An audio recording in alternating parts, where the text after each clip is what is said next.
This video is an overview of the d3-zoom module, and particularly we'll walk through examples of applying d3-zoom to both SVG and Canvas, and we'll look at what stays the same and what's different in the code.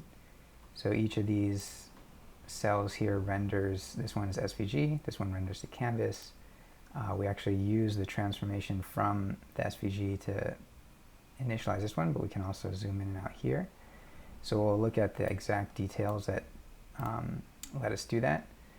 Additionally, I want to point out how we can use this excellent visualization from Shirley Wu's recent Intro to D3 workshop for front-end masters, and see how when we zoom, the transform, basically the translate and the scale are adjusted. This is the actual transform, this is the string that SVG gets when you do it.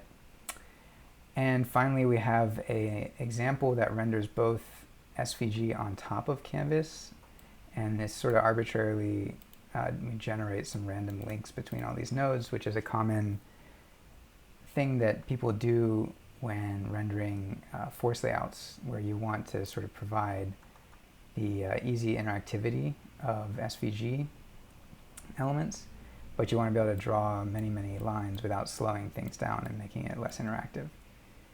So we'll walk through this code as well, which is also heavily commented. So I think some people learn easier, being walked through and talking through something. Some people read and tinker, and so we let you do either one here. Let's dive in to the SVG implementation, and basically, in this observable notebook, we're going to be doing mostly D3 and SVG and Canvas, like DOM standard code. The one thing that we'll point out that observable does for us is that if you return a DOM node, it will render it for you here. So that's what we're seeing. So this code actually, if you copy pasted it out, besides this first line here, which is observable, telling observable, hey, you're going to get a DOM node that has some information attached to it. Other than that, you'd be able to just run this in an HTML page and just render this DOM node somewhere. So that's what this return does here.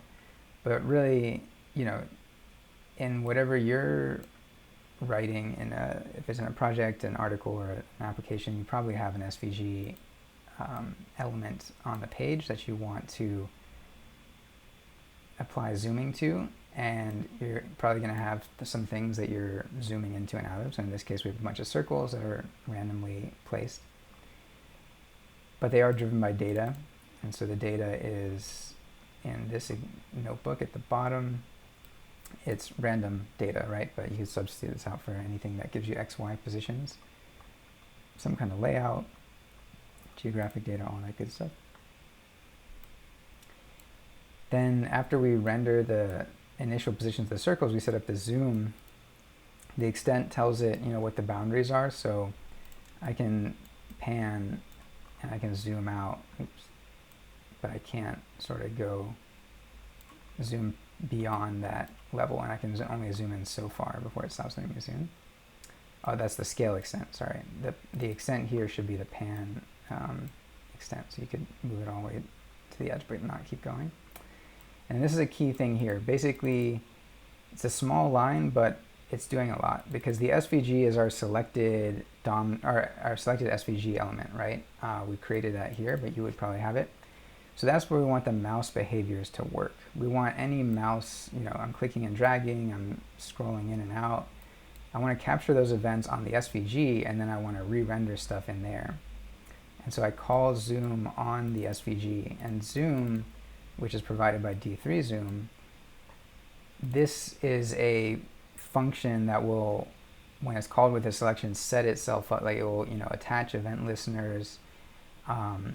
And the one that we are customizing here is the onZoom event. So whenever the zoom is triggered, it will call this function. And so we've set up this function separately. And this function gets the zoom event passed in. And this is new in version 6, but you could also, normally you'd have like DI right? But now the first thing you get is the event, and we're not actually using the data node here. You could, because this is also sort of deceptively simple in that all we have to do is transform our group element, which is like a layer where all these dots are rendered in, right? So we created this group element. So as you zoom in and out, the transform attribute of that group element is being changed by this function. And we can see what the event.transform looks like down here. It's this string. So this is like a valid SVG string that, you know, if you just type this, copy pasted this, it would transform. And then we can ignore these two lines for now. This is basically observable stuff to say, let us do it where when we zoom here, we're attaching the zoom transform, zoom event to this view, so that further down here we can reuse that. Like for instance, this is what that zoom event looks like. This is actually the canvas does this too. But you know, one of the most important parts is this transform, because that's what changes when you scroll in and out. You can see these numbers change. The target is the element of the mouse event, and you also have this source event like the mouse wheel or click. This is a click drag kind of thing, right? So yeah, so that, but you know, that's basically so we can expose that event easily in this environment. Otherwise you wouldn't need to do this in particular. And then finally we set an initial transform, which is the identity, by calling, again, this, you know, this is documented in the API reference here. It took me a few tries to really like get comfortable with this, but we want to do this because it also triggers the zoom event. So this is basically saying, like, you know, reset the zoom. Like this is zoomed out a little bit. If I run this, it sets it to the initial zoom of, you know, scaled 1 to 1. There's no XY coordinate translation. When we jump down to the canvas, we'll see at the bottom of this here, this init zoom. So actually the chart is the SVG value, right? So we get the chart transform if the chart exists. And if it doesn't, which it should pretty much always, but if it doesn't, it would be the identity, which is the same thing as this one is initially set to. So what that means is that if I change this, I zoom it all the way in, this one starts zoomed in to the same zoom as that. So this can come up every now and then in more complex applications and visualizations where you want to you know, share the zoom settings programmatically between two different views, maybe save them and then, you know, reinitialize with those.